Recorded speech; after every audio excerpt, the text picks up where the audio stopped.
Morning students, I am Sai sir with your economics classes.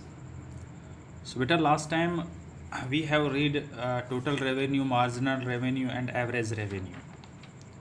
And now today we have discussed on the topic diagrammatical illustrations of AR, MR and TR when price is constant.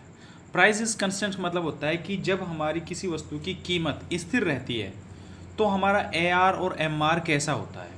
तो मैं आपको बता देता हूँ, जब हमारी कीमत स्थिर रहती है तो आउटपुट की यूनिट हम जितना इंक्रीज करेंगे, जो हमारा TR होगा वो कंस्टेंटली इंक्रीज होगा, एक समान दर से बढ़ेगा, और जो हमारा MR और AR होगा वो एक ही होगा, जो हमारी प्राइस रहेगा, जो प्राइस फिक्स है। अगर प्राइस हमारा कंस्टेंट है यानी प्राइस में कोई परिवर्तन नहीं आ रहा है, तो हम जैसे जैसे यूनिट ऑफ प्रोडक्शन इंक्रीज करेंगे तो हमारा TR तो बढ़ेगा, एक सेम रेशियो में बढ़ेगा, और हमारा जो AR और MR होगा वो भी सेम होगा। मैं आपको दिखाता हूँ डायग्रामेटिकली किस तरह से होगा वो।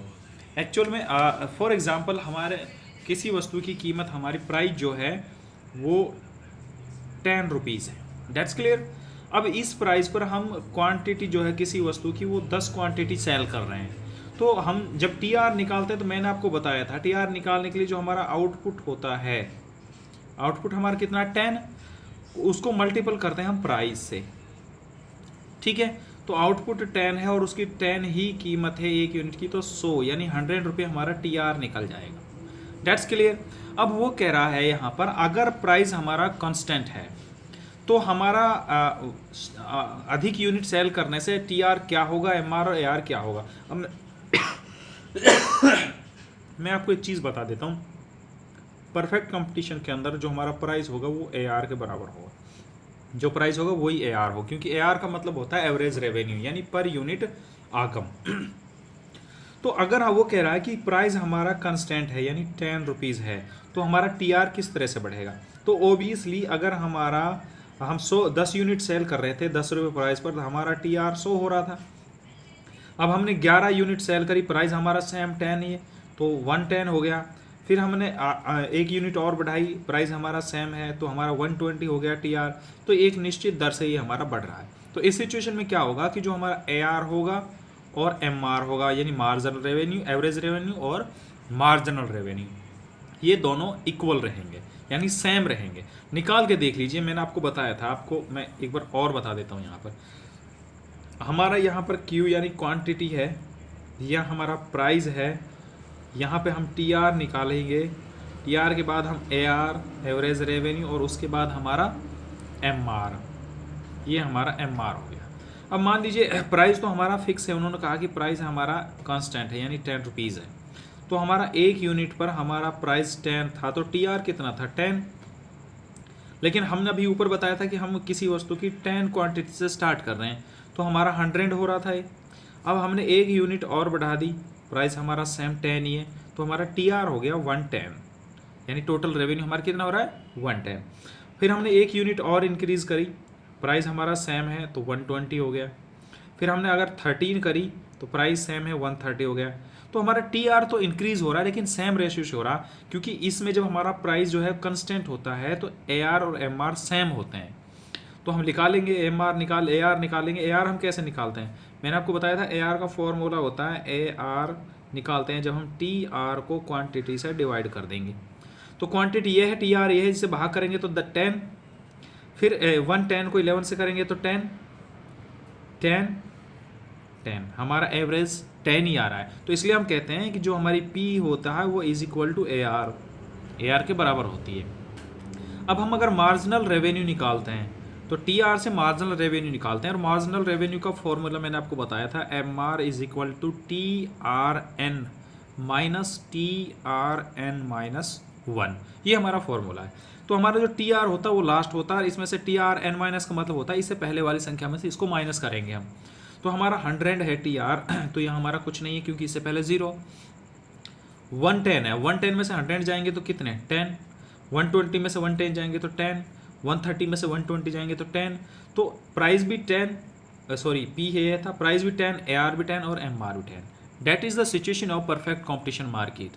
तो वो यही कह रहा था कि यही हमारा डायग्राम बनेगा। अगर हम इस डायग्राम को बनाते हैं, ये हमारी टेबल बनी, तो डायग्राम हमारा इस तरह से बनेगा। हमारा जो टी आर होगा ना वो बिल्कुल 90 एंगल से ऐसे बढ़ेगा टी आर। आप निकाल के देना, इसको उतार के देख लेना। और यहाँ पर हम ओ एक्स ओ वाई, ओ एक्स पर हम क्या लेते हैं, ओ वाई पर हम लेते हैं रेवेन्यू को, और इस पर हम क्वांटिटी को लेते हैं। तो इस तरह से। और अगर हम बात करते हैं एम आर की, तो वो जो हमारी मान लीजिए कीमत 10 रुपीज़ है, तो 10 हमारा ए आर एम आर बिल्कुल ओ एक्स के, ये ओ एक्स के पैरेलल रहेगा, क्योंकि एम आर और ए आर दोनों बराबर रहते हैं हमारे परफेक्ट कंपटीशन के अंदर। तो ये हमारा था कि किस तरह से A R M R T R अपना व्यवहार करते हैं जब कीमत कांस्टेंट होती है हमारी। That's clear. अच्छा, अब आगे देखिए, अगला टॉपिक दे रहा है what happens if A R is not constant. हाँ, अगर ए आर हमारा नॉट कांस्टेंट है तो फिर हमारा वो एम आर 0 हो सकता है, ज़्यादा हो सकता है, बढ़ सकता है, दोनों अलग अलग रहेंगे हमारे। ठीक है। तो इन्होंने एक क्वेश्चन अराइज होता है कि क्या हमारा कैन एम आर बी 0 और नेगेटिव, क्या हमारा जो एम आर है वो 0 हो सकता है, नेगेटिव हो सकता है। तो आंसर होगा yes, M R can be 0 और negative. It is clear from the following illustrations. तो मैं आपको ये चीज़ समझा देता हूँ एक डायग्राम के द्वारा, क्योंकि इकोनॉमिक्स में जितना आपको डायग्राम समझ में आएगा ना, उतना आप क्वेश्चन को अच्छे से सॉल्व कर पाएंगे, क्योंकि याद करने की ज़रूरत नहीं होगी। अगर आपको फॉर्मूला समझ में आ गया तो आप इजीली उसको कर लेंगे। तो देखिए बेटा, मान लीजिए आपका जो प्राइस है वो यहाँ लिया, और मैंने आपको बताया पी आर जो होता है वही हमारा ए आर होता है। पी और ए आर दोनों सेम होते हैं। हमने यहाँ पर लिया आउटपुट, यानी जो माल हम सेल कर रहे हैं। उसके बाद यहाँ लिया हमने टोटल रेवेन्यू यानी टी आर, और यहाँ लिया हमने मार्जिनल रेवेन्यू। तो उन्होंने क्वेश्चन क्या पूछा था हमसे, उन्होंने क्वेश्चन किया था कैन एम आर बी 0, ये क्वेश्चन किया था। 0 और नेगेटिव, यानी वो नेगेटिव भी हो सकता है क्या, और 0 भी हो सकता है। तो हमने कहा यस, यानी एम आर कैन बी 0 और negative. It is clear from the following illustration. In example के द्वारा आपको समझ दे देंगे। मान लीजिए आपकी कीमत प्राइस 100 रुपीज़ है स्टार्टिंग में, 100 पे आप 1 यूनिट परचेज कर रहे हैं, तो आपका टोटल टी आर कितना होगा भाई, 100 हो जाएगा। तो आपका एम आर भी 100 ही होगा, या डॉट कर सकते हैं हम, ठीक है, या हम लिख सकते हैं 100। अब मान लीजिए हमारी कीमत जो है घटकर हो गई 80 रुपये। अब मैंने लॉ ऑफ डिमांड में आपको बताया था कि price and demand both have the negative relationship. You know that if price increase then demand is decrease, and price is decrease then demand is increase, तो both have the negative relationship. So here we can see if the price is 100 then sale is 1 unit. If the price is decrease, तो obviously output sale बढ़ेगी हमारी, तो यहाँ पर हमारी cell हो गई 2। लेकिन हमारा टी आर क्या होता है, हम तो आउटपुट को उसकी कीमत से गुणा करते हैं, तो 80 को इससे गुणा करेंगे तो हमारा कितना आ रहा है, 160। That's clear. फिर कीमत और घटकर हो गई मान ली 40 रुपये, तो इसमें कीमत मांग बढ़कर हो गई हमारी 4, तो कितना हो गया है, 4 चौका 16 यानी 160 रुपये टोटल रेवेन्यू हो रहा है। फिर कीमत और घटकर हो गई 30, मांग बढ़कर हो गई हमारी 50, तो 3 को 50 से 5 से मल्टीपल करेंगे तो 150। ठीक है, ये आ गया। अब हम एम आर निकालते हैं। तो मैंने कहा था लास्ट वाले से पहले वाले निकालेंगे। 100 से पहले 0 थी तो 100 ही। अब यहाँ 160 में से 100 माइनस करेंगे तो कितने बचे, 60 बचे। फिर अगर 160 में से 160 गए तो कितने बचे, 0। और अगर 150 में 6 गए तो माइनस के 10। तो डेट्स क्लियर कि एम आर जो है वो हमारा 0 भी हो सकता है और माइनस भी हो सकता है। तो ये चीज़ तो क्लियर हो गई। अब इसका भी हम इसी तरह डायग्राम बना सकते हैं। जो हमारी ये टेबल बनेगी इसी के बेस पर हम ये डायग्राम बनाएंगे। यहाँ पर हम ले रहे हैं टी आर यानी टोटल रेवेन्यू, एक और इसके नीचे बनाएंगे हम 2 बनाएंगे ओ एक्स। यहाँ हमने ऊपर टी आर लिया था और यहाँ हम लेंगे आउटपुट यानी जो हम सेल कर रहे हैं। ठीक है, इसी तरह हमारा यहाँ पर भी, यहाँ हम लेंगे ए आर और एम आर, और यहाँ पर हम लेंगे वही आउटपुट हमारा। तो हम देखिए जब हमारा टी आर बढ़ता है ना बेटा, तो हमारा ये भी जो है बढ़ता है, लेकिन जब ये घटती दर से बढ़ता है तो ये हमारा ऐसे आता है टी आर। ठीक है, तो जब ये ऐसे आएगा तो हमारा एम आर शुरू होता है यहाँ से, जो हमारा हाईएस्ट पॉइंट होगा टी आर का, वहाँ पर हमारा जो एम आर है वो ज़ीरो हो जाएगा। तो ये हम एम आर हमारा यहाँ पर ज़ीरो हो जाएगा। ऊपर ए आर होता है, ए आर कभी भी ज़ीरो नहीं हो सकता, आप ध्यान रखना। एम आर हमारा जीरो हो सकता है क्योंकि हमने अभी इस टेबल पे देखा था। तो यहाँ पर देखिए, और जहाँ से हमारा ये टी आर ज़ीरो हो जाएगा ना, वहाँ हमारा ए आर ज़ीरो होगा। लेकिन ऐसा होगा नहीं। ये कब ज़ीरो होगा यार? जब हम किसी चीज़ को फ्री में बांटेंगे। तो फ्री में कोई बांटता नहीं है, ठीक है।